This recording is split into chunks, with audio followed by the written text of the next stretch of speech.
It's like sometimes when I was listening to someone complain about us as black folks, I said, you know, we've gotten in such a habit of complaining about what happens to us. I said, you've got to do. I said, we are in the habit of, we like slavery, or we like the idea of it. We like the idea of having been enslaved sometimes. I know I'm not being negative now here. I said, because then we can move on that, you know. But we don't move on the idea of being free. As when you move on the idea of being free, you take responsibility for everything, the good, the bad, the indifferent, you know.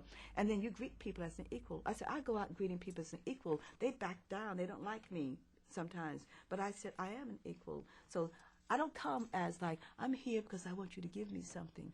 I come because I have something to give to you. You know, and that's what I try to teach my students, whatever. I don't want to hear, you write a poem about what someone did to you once. One poem, not another one, not a third one, not a fourth one, not a fifth one, or a sixth one, a whole book. I can't let you do that. The same thing happens also in terms of us as being enslaved people. I'll listen to it. I'll listen to the first poem you write about it. And then I'll say after that, what else? Amen. You know, where else are Yes. we on this earth, you know, at this particular point? And that's what I teach my students. That's why I say this quest, what does it mean to be human, means that we drop a lot of secret smells, you see. Because America's accustomed to this too. You know, we'll turn around and say, well, why aren't you complaining about this, Sonia, you know, at some particular point? Or why aren't you, you know, cursing me out about this? I don't have to. You already know that.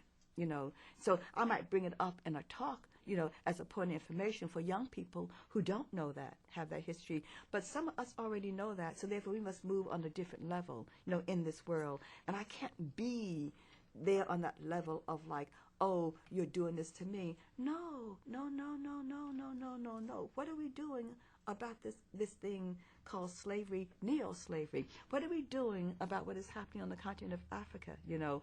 What are we doing about that, really? I know that the cover has been always, you know, the oppression, that we are in a state where we are. But what, and as I say to Chinua Achebe and Ngugi all the time, Ngugi, you know, wa Thiong'o, I said, those are black men who are robbing that country, putting that money, you know, in a Swiss bank account, whatever, you know. They're the ones doing that, you see.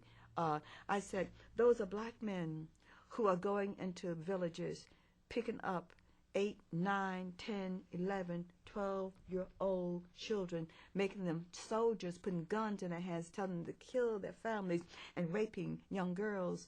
You know, I said, that happened before with the exploiters, but these are new exploiters. These are the neo-exploiters of these people here. I said, what are we doing about that? How are we holding them accountable? And I said, when I go, I hold them accountable.